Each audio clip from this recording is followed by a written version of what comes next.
అరుణాచల శివ. కాళీ కాలభైరవాయ నమః.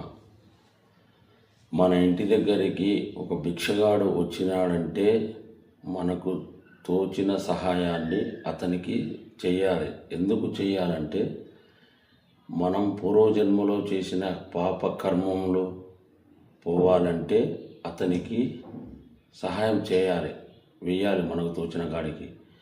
అది ఒక గోవు రూపంలో రావచ్చు, ఒక బిచ్చగాడు రూపంలో రావచ్చు, ఒక కుక్క రూపంలో రావచ్చు.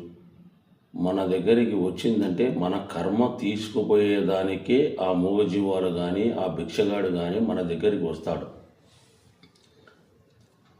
గత జన్మలో మనం చేసిన పాపకర్మములు ఈ జన్మలో చేసిన మన పాపములు పోవాలంటే ఏదో ఒక రూపంలో ఎవరికో ఒకరికి సహాయం చేయాలి.